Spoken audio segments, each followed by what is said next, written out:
નમસ્કાર મિત્રો, હવામાન વિભાગે ભારેથી અતિભારે વરસાદની આગાહી છે તે પણ કરવામાં આવેલી છે। ત્યાર પછી મિત્રો જો વાત કરીએ તો મિત્રો આજે આપણે રાત્રે મિત્રો 8 વાગ્યાની અપડેટ પ્રમાણે જો વાત કરીશું તો મિત્રો રાત્રે કયા કયા વિસ્તારોની અંદર પણ મિત્રો ભારે અતિભારે વરસાદ પડવાની જે આગાહી છે તે પણ કરવામાં આવેલી છે। ત્યાર પછી મિત્રો જો વાત કરીએ તો જો રાજકોટના કેટલાક વિસ્તારો છે, જામનગરના કેટલાક વિસ્તારો છે, ગાંધીધામના કેટલાક વિસ્તારો છે, હળવદના કેટલાક વિસ્તારો છે, અમદાવાદના કેટલાક વિસ્તારોની અંદર પણ મિત્રો વરસાદ પડે તેવી શક્યતાઓ છે। મહેસાણાના કેટલાક વિસ્તારો છે, પાલનપુરના કેટલાક વિસ્તારો છે, સુઈ ગામના કેટલાક વિસ્તારો છે અને ખાવડાના જે અમુક વિસ્તારોની અંદર પણ મિત્રો છૂટા સ્તરે ભારે વરસાદ પડે તેવી પણ જે શક્યતાઓ છે તે પણ વ્યક્ત કરવામાં આવેલી છે। ત્યાર પછી મિત્રો જો વાત કરીએ તો આ વિસ્તારોની અંદર પણ મિત્રો આપણને વરસાદ છે તે કેવો જોવા મળવાનો છે।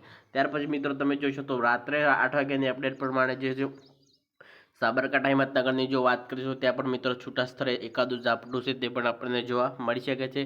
ભારે અતિભારે વરસાદની આગાહી છે મિત્રો રાત્રે કોઈ પણ કરવામાં નથી આવી।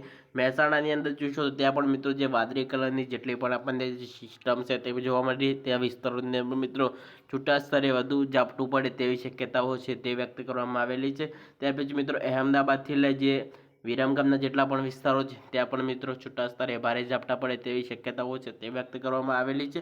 ત્યાર પછી મિત્રો જો ભારે અતિભારે ઝાપટું છે તે મિત્રો આ વિસ્તારોની અંદર પડે તેવી શક્યતાઓ છે તે વ્યક્ત કરવામાં આવેલી છે। જે મિત્રો રાધનપુરના જેટલા પણ વિસ્તારો છે, કુડાના જેટલા પણ વિસ્તારો છે અને વાપરના જેટલા પણ વિસ્તારો છે તેવા વિસ્તારોની અંદર પણ મિત્રો ભારે અતિભારે વરસાદ પડે તેવી પણ શક્યતાઓ છે તે પણ વ્યક્ત કરવામાં આવેલી છે।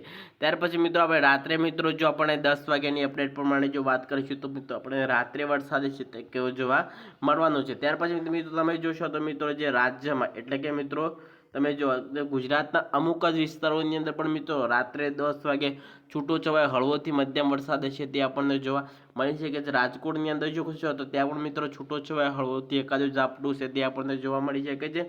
સુઈ ગામની અંદર પણ મિત્રો ભારે અતિભારે વરસાદની આગાહી છે તે પણ નથી કરવામાં આવેલ।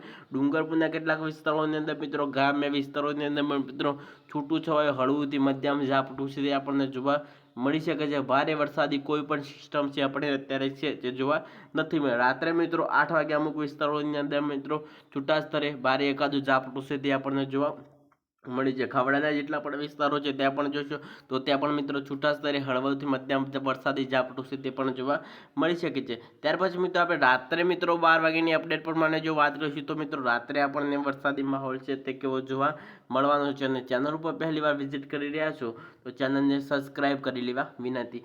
રાત્રે મિત્રો 12 વાગ્યાની અપડેટ પ્રમાણે જોશો તો આ વિસ્તારોની અંદર પણ મિત્રો છૂટા સ્તરે હળવું મધ્યમ વરસાદ પડે તેવી શક્યતાઓ છે વ્યક્ત કરવામાં આવેલી છે। ફક્ત મિત્રો રાજકોટ અને સુઈગામ અને ડુંગરપુર અને પાલનપુર આ જે વિસ્તારોની અંદર પણ મિત્રો છૂટા સ્તરે નાનકડું વરસાદી ઝાપટા છે તે પણ જોવા મળી શકે છે। અને મિત્રો ભારે અને અતિભારે કોઈ પણ વરસાદની આગાહી છે તે નથી કરવામાં આવેલી। તો ચાલો મિત્રો બીજી અપડેટ સાથે ફરી મળીશું। રજા આપશો। વંદે માતરમ।